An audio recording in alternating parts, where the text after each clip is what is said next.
السلام علیکم ناظرین، میں ہوں منصور علی خان، اپنے ڈیجیٹل چینل کے اوپر آپ کو خوش آمدید کہوں گا۔ ناظرین، آج کا دن بڑا امپورٹنٹ دن رہا مسلم لیگ نون کے حوالے سے۔ بڑی ایک کہہ لیں آپ خوشخبری آئی ہے ان کے لیے۔ یہ خوشخبری ہے کیا، اس کی ڈیٹیلز کیا ہیں، ساری تفصیلات ابھی تھوڑی دیر میں آپ کے ساتھ شیئر کرتے ہیں۔ لیکن سب سے پہلے ذرا معیشت کے حوالے سے آپ کو تازہ ترین ایک اپڈیٹ دیتے ہیں۔ ایک تو یہ ہے کہ جناب قومی اسمبلی نے جو بجٹ ہے اس مالی سال کا اسے اپروو کر لیا ہے۔ 14,480 ارب روپے کا مالی سال کا یہ بجٹ ہے، وفاقی بجٹ جسے منظور کیا گیا ہے۔ اس کے علاوہ بجٹ میں جو ہم نے غالباً پچھلے ویلاگ میں بھی آپ کو بتایا تھا کہ ٹیکس وصولیوں کا ہدف جو ہے وہ انکریز کر دیا گیا ہے، 9,200 سے 9,415 کر دیا گیا ہے۔ 215 ارب روپے اس کے اندر انکریز آئی ہے، اور پینشن ادائیگی جو ہے وہ 761 ارب سے بڑھا کر 801 ارب روپے کر دی گئی ہے۔ پیٹرولیم ڈیولپمنٹ لیوی کی حد 50 روپے فی لیٹر سے بڑھا کر 60 روپے کر دی گئی ہے، 10 روپے اس کے اندر بھی اضافہ ہوا ہے۔ تو اس کا مطلب ہے کہ آنے والے دنوں میں ہو سکتا ہے کہ پہلی تاریخ کو آپ کو پیٹرول کے ریٹ کے اندر بھی جو ہے ایک اضافہ نظر آئے۔ اس کے علاوہ قومی اسمبلی کے اجلاس کے دوران وزیر خزانہ اسحاق ڈار صاحب نے ایک بہت بڑا انکشاف کیا ہے۔ انہوں نے کہا ہے کہ جی ملک میں بعض لوگ بیک وقت آرمی چیف ایگزیکٹو اور صدر کی پینشن لیتے رہے، یہ غریب ملک پر بہت بڑا بوجھ تھا۔ اب یہ جو ہے کہ مطلب اگر کوئی ایک شخص ان 3 عہدوں کی پینشنز لیتا رہا ہے تو غالباً یہ بات جو ہے یہ پرویز مشرف صاحب کے بارے میں ہی ہو رہی ہے، کیونکہ پرویز مشرف صاحب بھی ایک واحد شخصیت ہیں جو آرمی چیف بھی رہے، صدر بھی رہے اور چیف ایگزیکٹو بھی رہے۔ تو انہوں نے ماشاءاللہ تینوں عہدوں کی جو ہے وہ پینشنیں وہ لے جاتے رہے، جبکہ ملک کا آپ کا یہ حال ہے، لیکن وہ 3 عہدوں کی پینشنیں جو ہیں وہ ساتھ لے جاتے رہے۔ انہوں نے کہا کہ جی حکومت نے سرکاری افسران کے 1 سے زائد پینشن لینے پر پابندی عائد کر دی ہے، اور پابندی گریڈ 17 سے 22 تک سرکاری افسران کے لیے ہے۔ گریڈ 17 سے نیچے کے سرکاری اہلکاروں پر اس پابندی کا نفاذ نہیں ہوگا۔ انہوں نے کہا کہ 1 سے زائد پینشن کا مسئلہ پرانا ہے جسے پہلے ہی حل ہو جانا چاہیے تھا۔ میرے خیال میں نے پہلے بھی اس کے بارے میں بات کی تھی۔ دس از اے ویری گڈ اسٹیپ، اور قابل تعریف بات ہے کہ حکومت نے، خاص طور پہ اسحاق ڈار صاحب نے اگر یہ اسٹیپ اٹھایا اور یہ ان کی کاوشوں سے اگر ہوا ہے، I think this is a very good step. آپ کے ایک جگہ کے اوپر جہاں پہ بھی پیسے بچ سکتے ہیں وہ ڈیفینیٹلی بچائے جانے چاہیے۔ سو فل مارکس ٹو ہم آن دس۔ اچھا جی، اس کے علاوہ شاہ محمود قریشی صاحب نے جو ہے وہ اس ساری صورتحال کے اوپر جو فائنانس بل ہے اس کے اوپر انہوں نے کامنٹری کی ہے۔ انہوں نے کہا جی فائنانس بل کو ریوائز کیا جا رہا ہے، جو پہلے ٹیکس لگے ہیں وہ موجود ہیں اور ان میں مزید اضافہ کر دیا گیا ہے۔ آئی ایم ایف کو اسحاق ڈار پر اعتماد نہیں ہے، قوم کے سامنے پیش کیا گیا بجٹ کچھ اور ہے اور منظور کرایا جانے والا بجٹ کچھ اور ہے، وزیر خزانہ اسحاق ڈار فوری استعفیٰ دیں۔ اچھا، اس میں انٹرسٹنگ بات یہ ہے کہ مطلب شاہ محمود قریشی صاحب کے اوپر بھی جو ہے وہ پوری تعریفیں بنتی ہیں اس بات کی کہ ماشاءاللہ اعتماد کی بات کر رہے ہیں۔ حضور اعلیٰ، اعتماد آپ نے ایکچولی توڑا تھا جب پچھلے سال فروری کے اندر آپ لوگوں نے اپنی مرضی سے بیٹھ کے جو ہے just with stroke of a pen آپ لوگوں نے پیٹرول، ڈیزل اور بجلی کی قیمتیں جو ہیں وہ کم کر دی تھی، جبکہ آپ کو پتہ تھا اس بات کا کہ آئی ایم ایف کا معاہدہ جو ہے آپ کو اس چیز کی اجازت نہیں دیتا، لیکن اس کے باوجود آپ نے یہ کر دیا۔ میں نے اس وقت بھی، میں تب سے لے کر آج تک اس بارے میں چیخیں مارتا رہا کہ بھائی یہ آپ نہیں کر سکتے، آپ انٹرنیشنل سگنیٹری ہیں، انٹرنیشنل معاہدے جو ہیں اس طرح اس کو وائلیٹ نہیں کیا جا سکتا۔ اس وقت مجھے آج بھی یاد ہے، مجھے اگر آپ اٹھا کے بڑا میرا دل کرتا ہے، یقین کریں یہاں پہ کبھی کبھی نا نام آ جاتے ہیں ان لونڈے لپاڑوں کے۔ مجھے آج بھی یاد ہے کہ ان لونڈے لپاڑوں نے میرے اگینسٹ اس وقت ویلاگس کیے تھے اور یہ کہا تھا کہ دیکھیں منصور علی خان کیا کر رہا ہے، پہلے کہتا ہے عمران خان نے مہنگائی بڑی کر دی ہے، اب جب عمران خان نے ریٹ کم کر دی ہیں تو یہ اس کو تب بھی پسند نہیں ہے اور یہ عمران خان پہ تنقید کر رہا ہے۔ یہ اب سمجھ آئی ہے ان گدھوں کو، اب شاید کوئی عقل آئے گا تھوڑی سی کہ میں اس کی بات کر رہا تھا کہ بھائی یہ ہوتا ہے۔ آئی ایم ایف کہتا ہے جی جاؤ تاڑے تو اسی اعتبار ہی نہیں کرتے، تاڑے کچھ پتہ نہیں ہے، آج تسی قیمتاں آئے فائنل کرو، کل کو جا کے آپ کم کر دیں، تو یہاں سے اس طرح آپ کا اعتماد جو ہے خراب ہوتا ہے۔ تو شاہ محمود قریشی صاحب کو کچھ 2 دفعہ سوچتے رہنا چاہیے تھا، اپنا یہ ذرا ماضی ٹٹول کے دیکھ لیتے کہ جب آپ لوگ حکومت میں تھے آپ لوگوں نے اس پر حرکت کیا کی تھی۔ اس کے علاوہ صدر عارف الوی جناب حج کی سعادت حاصل کرنے کے لیے سعودی عرب روانہ ہو گئے ہیں۔ جنگ نے ایکچولی اس کو رپورٹ کیا کہ جی وہ خصوصی طیارے پر جدہ روانہ ہوئے ہیں اور ان کے ہمراہ 52 رکنی وفد بھی حج پر روانہ ہوا ہے۔ تو خواجہ آصف نے قومی اسمبلی میں اظہار خیال کیا، انہوں نے کہا یہ تاثر دیا جا رہا ہے کہ ارکان پارلیمنٹ کو خصوصی جہاز کے ذریعے حج پر لے جایا جا رہا ہے، جبکہ اس جہاز میں عام حاجی بھی ہوں گے۔ بجٹ کی وجہ سے آخری حج پرواز ارکان پارلیمنٹ کے لیے رکھی گئی ہے اور ارکان پارلیمنٹ اپنے خرچ پر حج پر جا رہے ہیں۔ بڑا اس کے اوپر کنٹروورسی ہو رہی ہے پچھلے 24 گھنٹے سے کہ جی جیسے پارلیمنٹیرینز کے لیے جو ہے وہ کوئی خاص فلائٹ ارینج کی گئی ہے، تو خواجہ آصف صاحب نے اس چیز کو کلیئر کیا ہے کہ نہیں جی ایسی کوئی بات نہیں ہے، یہ بیسکلی پارلیمنٹیرینز کے لیے جو ہے وہ اس فلائٹ کا ارینجمنٹ کیا گیا تھا۔ اور دوسری بات یہ ہے کہ عارف الوی صاحب کے حوالے سے بھی ان کی جو ٹیم ہے ان میں سے چند لوگوں نے اس کو کریکٹ کیا ہے کہ جی ان کے ساتھ بیسکلی یہ وفد نہیں ہے، اور عارف الوی صاحب بھی جو ہیں وہ اپنے خرچے کے اوپر جا رہے ہیں، اور وہ صرف چند مخصوص لوگ ہیں، غالباً 11-12 ان کے مطابق، پریزیڈنٹ ہاؤس کے سورسز کے مطابق صرف وہ لوگ ہیں جو عارف الوی صاحب کے ساتھ جا رہے ہیں۔ اچھا جی، اب آ جائیں نواز شریف صاحب کے لیے جو ایک خوشخبری آئی ہے، جو ایک بڑی ڈیولپمنٹ ہوئی ہے، اور اس کے محرکات کیا ہو سکتے ہیں۔ قومی اسمبلی کے اجلاس میں نااہلی کی زیادہ سے زیادہ سزا 5 سال کرنے کا بل جو ہے اتفاق رائے سے منظور کر لیا گیا ہے۔ یہ بل کی منظوری سابق وزیر اعظم نواز شریف، جہانگیر ترین دیگر کی اہلیت کی اس پہ جو ہے وہ راہ ان کی ہموار ہو جاتی ہے۔ الیکشن ایکٹ میں ترمیم کے بعد آئین کے آرٹیکل 62(1)(f) کے تحت نااہلی کی سزا اب 5 سال ہوگی۔ الیکشن ایکٹ 2023 کے تحت عام انتخابات کی تاریخ کا اعلان کرنے کا اختیار الیکشن کمیشن کو دینے کی ترمیم بھی منظور کر لی گئی ہے۔ الیکشن کمیشن صدر مملکت کے ساتھ مشاورت کے بغیر انتخابات کی تاریخ دے گا، اور بل کے مطابق الیکشن کمیشن الیکشن شیڈیول میں تبدیلی بھی کر سکے گا۔ اچھا، اس میں ظاہری بات ہے 2 مختلف ایلیمنٹس ہیں، ایک تو جو نااہلی 5 سال کے لیے کر دی گئی ہے، اور دوسرا الیکشن سے پہلے ذرا نااہلی کی طرف آتے ہیں۔ مطلب اس میں کلیئر کٹ بات ہے، اس میں کوئی 2 رائے نہیں ہے کہ یہ بیسکلی یہ سب کچھ جو ہے وہ نواز شریف اور جہانگیر ترین کی کلیئرٹی کے لیے جو ہے وہ یہ سب کچھ کیا جا رہا ہے کہ ان کی سزائیں جو ہیں وہ 5 سال کر دی جائیں، کیونکہ اگر ان کیس ان کے کوئی قانونی معاملات پھنستے بھی ہیں تو کم از کم ایسا ایک سچویشن جو ہے وہ کلیئر کر دی جائے کہ نواز شریف صاحب جو ہیں وہ اگلا الیکشن کنٹیسٹ بھی کر سکیں، اور جہانگیر ترین بھی اگلا الیکشن کنٹیسٹ کر سکیں، اور اس کے بعد وہ آ کے قومی اسمبلی کے اندر بھی آ جائیں۔ اور لیکن اوبیسلی اگر یہ ہو جاتا ہے، کیونکہ ابھی ظاہری بات ہے اس پہ سگنیچر جو ہیں وہ ابھی صدر کی طرف ہونا ہے، لیکن صدر تو چونکہ ہے نہیں، تو موسٹ پرابلی یہ معاملہ جو ہے وہ چیئرمین سینٹ کی طرف ہی جائے گا۔ تو اگر یہ قانون بن جاتا ہے، اور اگر یہ چیلنج نہیں ہوتا اوبیسلی، کیونکہ سپریم کورٹ میں آلریڈی پروسیجر اینڈ پریویلیج بل بھی جو ہے وہ آلریڈی ایک چیلنج ہوا ہوا ہے، جس کا بھی فیصلہ آنا باقی ہے، تو اگر یہ قانون اگر چیلنج نہ ہوا اور اسی طرح امپلیمنٹ ہو گیا تو کلیئر کٹ نواز شریف کے لیے جو ہے اور جہانگیر ترین کے لیے رستے کھل جائیں گے، اور اس کے بعد اگلی دفعہ وہ آنے والا الیکشن جو ہے اسے کنٹیسٹ بھی کر سکیں گے، اور کنٹیسٹ کرنے کے بعد ظاہری بات ہے they can become the candidates for P M and C M. Jahangir Tareen صاحب کے بارے میں سننے میں آتا ہے، سیاسی حلقے یہ بات کرتے ہیں کہ جناب وہ سی ایم کی کرسی کی طرف جو ہے کافی انٹرسٹڈ ہیں، سی ایم پنجاب کی کرسی کی طرف۔ تو لیٹس سی کہ اس پہ کیا ہوتا ہے، لیکن ڈیفینیٹلی مسلم لیگ نون کے لوگوں کے لیے ایک بڑی خوشخبری ہے کہ نواز شریف صاحب کے لیے جو ہے وہ رستہ کھل گیا ہے، جو پابندیاں ان کے اوپر لگی ہوئی تھیں وہ پابندیاں جو ہیں وہ اب اس سے ختم ہو جائیں گی۔ تو لیکن اوبیسلی اس میں تو کوئی 2 رائے نہیں ہے کہ آپ صرف یہ دیکھیے کہ پورا نظام جو ہے وہ ہمارا کسی ایک سیاسی لیڈر کو کلیئر کرنے کے لیے جو ہے ہر قسم کی قانون سازی کر سکتا ہے۔ لاکھوں لوگ جو ہے وہ بیچارے مقدموں کی وہ خاک چھان رہے ہیں، جیلوں کے اندر پڑے ہوئے ہیں، پتہ نہیں کتنے لوگ ہیں جن کی تھوڑی سی ضمانت ہو جائے تو وہ ان کی جو ہے وہ جیل سے وہ نکل سکتے ہیں، وہ معاملہ طے نہیں ہوتے، پورا سسٹم جو ہے نا وہ صرف اور صرف چند لوگوں کو فائدہ پہنچانے کے لیے جو ہے البتہ قانون سازی کر سکتا ہے، تو وچ از اے ڈسگریس، فرینکلی اسپیکنگ اٹ از اے ڈسگریس۔ تو اب دوسرا اس کے اندر جو قانون سازی کی گئی ہے وہ ہے جناب کہ الیکشن کمیشن جو ہے اسے اب عارف الوی کے ساتھ یا صدر مملکت کے ساتھ مشاورت کرنے کی ضرورت نہیں ہے، الیکشن کمیشن اپنی مرضی سے جو ہے وہ الیکشن کی ڈیٹ دے سکتا ہے۔ اس میں مشاورت کا عمل جو ہے وہ تبدیل کر دیا گیا ہے، اور ساتھ ہی ساتھ یہ بھی کہہ دیا گیا ہے کہ الیکشن کمیشن جو ہے وہ شیڈیول میں تبدیلی بھی اپنی مرضی سے کر سکتا ہے اگر کرنا چاہے تو۔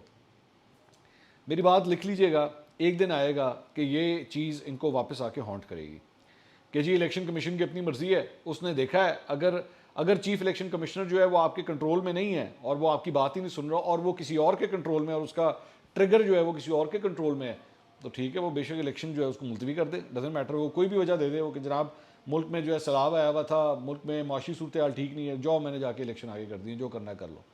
سو آئی ایم سرپرائز کہ یہ ظاہری بات ہے اگر ہمارے پارلیمنٹیریز نے اس کو امپلیمنٹ کیا ہے تو وہ تو خوشی خوشی کر رہے ہوں گے کہ ہاں جی ٹھیک ہے ہم نے بڑا زبردست اسٹیپ اٹھا لیا، لیکن یہ چیز واپس آ کے آپ کو ایک دن ہانٹ کرے گی۔ اچھا جی، اس کے علاوہ عارف الوی صاحب کی غیر موجودگی کی وجہ سے حکومت کو الیکشن ایکٹ ترمیمی بل کو ایکٹ آف پارلیمنٹ بنانے کا بڑا موقع مل گیا ہے۔ عارف الوی کی غیر موجودگی میں بل منظور ہونے کا قوی امکان ہے۔ صدر الوی کی جگہ چیئرمین سینٹ صادق سنجرانی قائم مقام صدر کا چارج سنبھالیں گے، اور قائم مقام صدر جو ہے صادق سنجرانی کی جانب سے الیکشن ایکٹ ترمیمی بل پر دستخط جلد کیے جانے کا امکان ہے۔ تو ایک ڈیولپمنٹ وہی جس طرح میں آپ سے بات کر رہا تھا وہی ہے۔ اس کے علاوہ نواز شریف صاحب جو ہیں وہ دبئی پہنچے ہوئے ہیں، اور دبئی کی چند تفصیلات جو ہیں ان کی مصروفیات جنگ کے اندر شائع ہوئی ہیں۔ اس میں بتایا گیا ہے کہ نواز شریف فیملی کے ہمراہ اپنے داماد علی ڈار کی رہائش گاہ ایمریٹس ہلز میں قیام پذیر ہیں۔ نواز شریف کی آج رائل فیملی اور بزنس کمیونٹی کے ساتھ 6 ملاقاتیں طے ہیں۔ دبئی کی اہم شخصیت آج نواز شریف اور مریم نواز سے ملیں گی۔ نواز شریف دبئی میں قیام کے بعد ابو ظہبی اور سعودی عرب جائیں گے. سابق وزیر اعظم سعودی عرب میں تقریباً ایک ہفتہ قیام کے بعد دوبارہ دبئی آئیں گے. ذرائع نے بتایا کہ نواز شریف کی پاکستان واپسی کا روڈ میپ طے کیا جا رہا ہے. نواز شریف کی وطن واپسی کے راستے میں حائل قانونی الجھنوں کے سلجھانے کے لیے ماہرین سے مشورے کیے جا رہے ہیں. ذرائع کا کہنا ہے کہ پاکستانی سیاست کا مرکز ابھی دبئی ہی رہے گا، جس کے لیے کئی سیاسی رہنماؤں کی دبئی آمد کا امکان ہے. دبئی میں اگلے چند دنوں میں نواز شریف سے سیاسی رہنماؤں کی بیٹھکیں متوقع ہیں. وزیر اعظم شہباز شریف ابھی تک لندن میں ہی ہیں، ان کی روانگی جلد متوقع ہے. یہ ذہن میں رکھیے گا، ابھی صرف ہفتہ ڈیڑھ ہفتہ پہلے آصف علی زرداری بھی دبئی گئے ہوئے تھے، اور اب نواز شریف صاحب بھی دبئی پہنچ چکے ہیں. مریم نواز بھی آلریڈی اس وقت دبئی کے اندر ہی ہیں. تو پاکستان کی سیاست کو لے کے اہم ترین ملاقاتیں جو ہیں وہ دبئی میں ہو رہی ہیں. یہی ہے پاکستانی سیاست کہ ہمارے بڑے بڑے فیصلے جو ہیں ہماری سرزمین سے بہت دور کہیں پہ طے ہوتے ہیں کہ اس ملک کا مستقبل جو ہے وہ کیا ہوگا. اس کے علاوہ ایک اور خبر کے مطابق جناب فوجی عدالتوں کا جو ایک کیس ہے جس کی جو ہے وہ پیر والے دن، مجھے نہیں پتا یہ ویڈیو آپ کب دیکھ رہے ہیں، لیکن پیر والے دن اس کیس کی دوبارہ سماعت ہونی ہے. اس میں شہباز شریف کی جانب سے ویری انٹرسٹنگلی سابق وزیر قانون بیرسٹر فروغ نسیم جو ہے ان کی وکالت کریں گے. فروغ نسیم صاحب جو ہے وہ وزیر قانون کا عہدہ تھا ان کے پاس عمران خان صاحب کی کیبنٹ کا، لیکن بعد میں آپ جانتے ہیں کہ ایم کیو ایم الگ ہوگی. Even though M Q M بار بار یہ کہتی تھی کہ یہ جو فروغ نسیم صاحب والی جو وزارت ہے نا یہ ہمارے کھاتے کی نہیں ہے، ان کو آپ الگ ہی کھاتا ٹریٹ کریں. تو فروغ نسیم صاحب جو ہیں وہ اب شہباز شریف صاحب کی وکالت کریں گے. اس سے پہلے فروغ نسیم صاحب جو ہیں وہ عمران خان صاحب کی حکومت کی وکالت کیا کرتے تھے، آج وہ شہباز شریف صاحب کی وکالت کریں گے. انہوں نے کہا کہ جی کہ فروغ نسیم لارجر بینچ کے سامنے پیش ہوں گے، اور خواجہ آصف صاحب کی نمائندگی جو ہے عرفان قادر صاحب کریں گے جو معاون خصوصی ہیں، اور وزیر داخلہ رانا ثناء اللہ کی طرف سے شاہ خاور صاحب جو ہے وہ اس کیس میں ان کی معاونت کریں گے. تو بڑی انٹرسٹنگ بات ہے جی.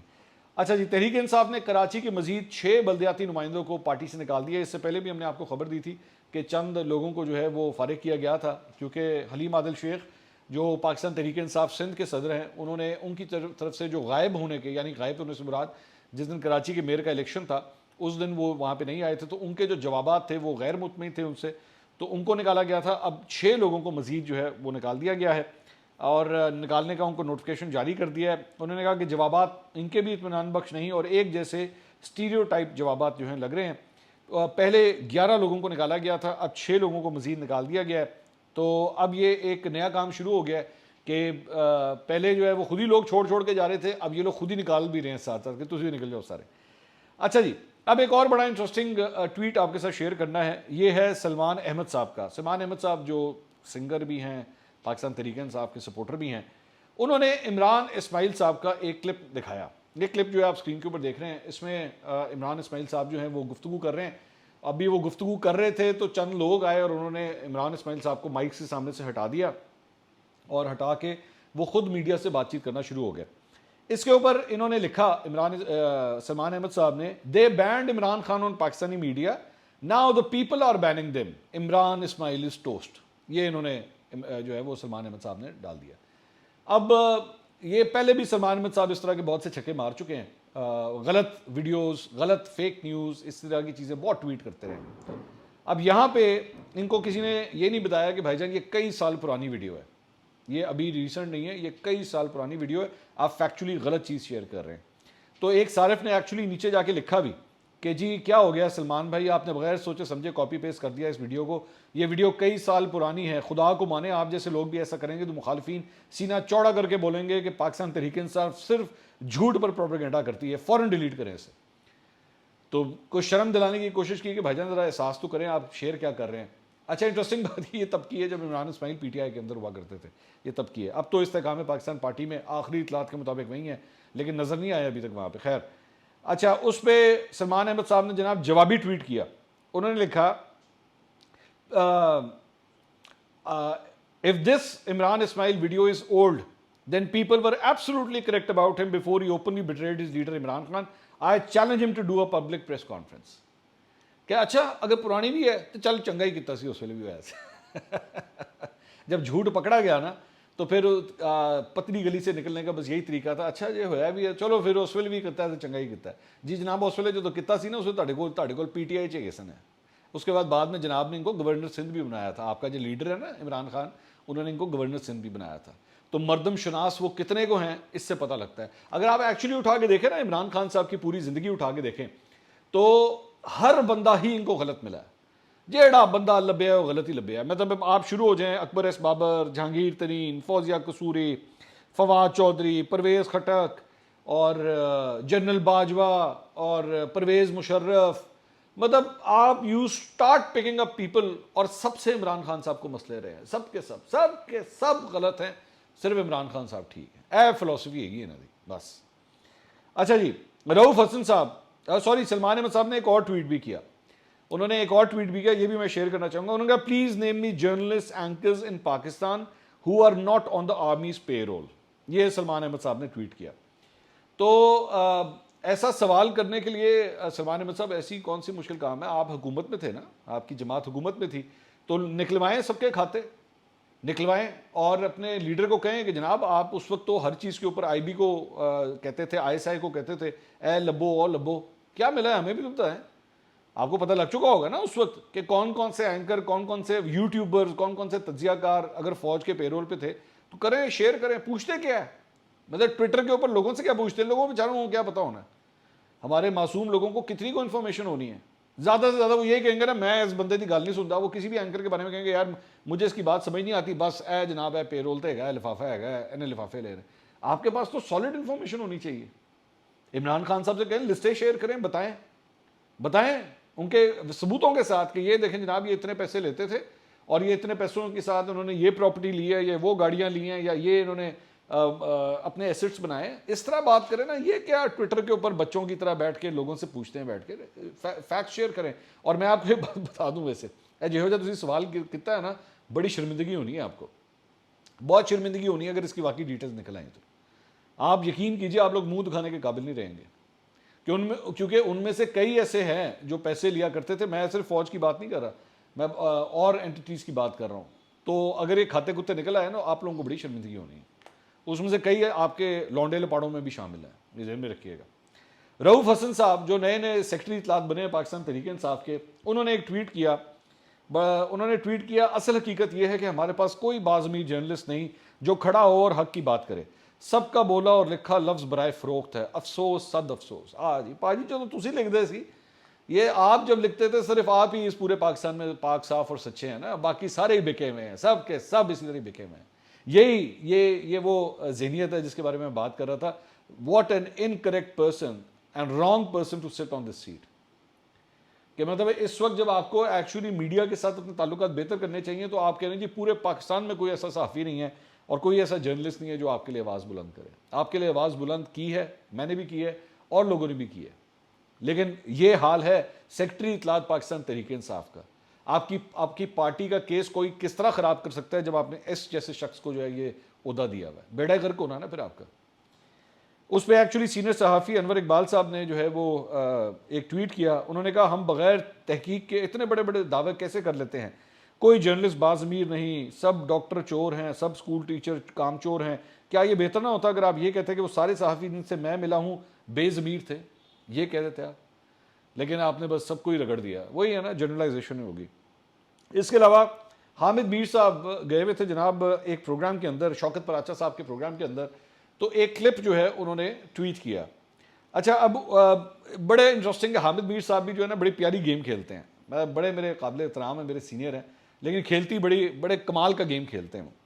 انہوں نے کہا look at this media freedom. Shaukat Paracha کے ساتھ اپنے شو کا کلپ جو ہے وہ ٹویٹ کر کے کہتے ہیں look at this media freedom. I mentioned the name of Imran Khan unintentionally just to say that he also filed an application against military courts and my audio gone. Can't mention a name. تو یہ حامد میر صاحب نے. اچھا حامد میر صاحب اس میں نا 3-4 چیزیں ہیں یہ جو آپ نے یہ حرکت کی ہے. ایک تو بات یہ کہ آپ کے بارے میں نا واقعی بالکل صحیح بات یہ مشہور ہے. میں ابھی ریسنٹلی میں اسلام آباد گیا تھا تو مجھے اسلام آباد کے بہت سے صحافی ملے جو ایکچولی آپ کے بارے میں بالکل یہی رائے رکھتے ہیں کہ آپ نے جب اس قسم کا کوئی پنگا لینا ہوتا ہے نا آپ دوسروں کے چینلوں پہ جا کے حرکت کرتے ہیں. اپنے جیو کے اوپر جب 8 بجے کا آپ شو کرتے ہیں نا آپ بالکل سدھ کر کے جو ہے وہ شو کرتے ہیں. مجال ہے کبھی جیو کی مینجمنٹ کو آپ کہیں کہ تاڑی ایسی تھی تیسی میں بولوں گا عمران خان کا نام تم کاٹ کے دکھاؤ، وہاں نہیں کریں گے آپ. وہاں پہ کبھی آپ اس طرح کی حرکت نہیں کرتے. لیکن جب دوسروں کے شوز میں جاتے ہیں نا تو ان کے اینکروں کو، ان کے پروگرامز کو، ان کے چینلوں کو گندا کرنے والی حرکتیں کرتے ہیں کہ دیکھیں جی انہوں نے تو میری آواز دبا دیا. آپ کو پتہ ہے کہ عمران خان کا نام نہیں لیا جا رہا آج کل میڈیا کے اوپر. You know it very well. آپ کے اپنے چینل پہ بھی نہیں لیا جا رہا. بٹ یو ول ناٹ سے دس. یو ول ناٹ سے کہ میر ابراہیم یہ کیا کر رہے ہو تم نے جیو کے اوپر جو عمران خان کی آواز کیوں بند کی ہوئی ہے. آپ کبھی بھی نہیں بولیں گے یہ. This is the hypocrisy that I always talk about. غلط ہے یہ, کیا حرکت ہے یہ. دوسرے کے چینل, اب وہ آج ٹی وی کے اوپر پروگرام کرتے ہیں شوکت پراچا, اس میں شوکت پراچا کا قصور ہے؟ کبھی آپ کیپٹل ٹاک کو, آپ شاہزیب خان زادہ کو کہنا ہے تو عمران خان کا نام کیوں نہیں لیتا؟ آپ خود کیوں نہیں لیتے؟ آپ باقی آپ کے جو پروگرام جیو کے اوپر ہوتے ہیں آپ اس کے اوپر کیوں نہیں لیتے؟ نیوز بلٹن کے اندر کیوں نہیں لیتے؟ آپ کریں نا اظہر عباس کو فون کریں, اظہر عباس صاحب کو کہیں کہ جناب وہ ہیں نا اس وقت ایم ڈی ہیں, ان کو فون کر کے کہیں جی میں نے عمران خان کا نام لے دیا, کیوں سینسر کرتے ہو تم لوگ؟ یا کہیں میں نہیں کام کرتا جیو کے اندر. آپ کو کئی چینلوں نے صرف اس بنیاد کے اوپر بلانا چھوڑ دیا کیونکہ آپ اگلوں کے چینلوں کے اوپر جا کے نا یہ حرکتیں کرتے ہیں. یہ اور کچھ نہیں تھا, یہ آپ نے شوکت پراچا کو اور آج ٹی وی کو گندا کیا. آپ نے یہ نہیں بولیں گے کہ ہاں یار میرے اپنے چینل کے اوپر بھی یہی حرکتیں ہوتی ہیں. یہی ہو رہا ہے, ایگزیکٹلی یہی ہو رہا ہے. شوکت پراچا کا کوئی قصور نہیں ہے, اس نے تو پھر بھی آپ کو عزت بخشی, اس نے ایز اے گیسٹ آپ کو بلایا. آپ میرا یہاں پہ اختلاف ہوتا ہے کہ جب آپ کو کوئی عزت دے رہا ہے, آپ کے تجزیے کے لیے آپ کو بلا رہا ہے, شوکت پراچا صاحب کو بھی ذرا سبق سیکھنا چاہیے. اتنا یہ جو پھو پھا کر کے آپ لوگ اٹھا دیتے ہیں نا ان لوگوں کو, اے کر دے جی اگوں کہ یہ بھائی جان یہ حال ہے, دیکھیں آپ کے چینل کا یہ حال ہے, میں نے عمران خان کہا تو عمران خان کی آواز آپ نے میوٹ, اور آپ نے چینل بولو. میں آپ کو چیلنج کرتا ہوں, لے رات 8 بجے کو کل آپ کا پروگرام ہے, پورا کا پورا اپنا جو اوپننگ ہے نا, اپنا جو مونولوگ ہے, 15 دفعہ عمران خان کا نام لیجئے گا. میں دیکھتا ہوں جیو چلاتا ہے کہ نہیں چلاتا. اگلی ویڈیو میں دوبارہ ملاقات ہوگی. اللہ حافظ.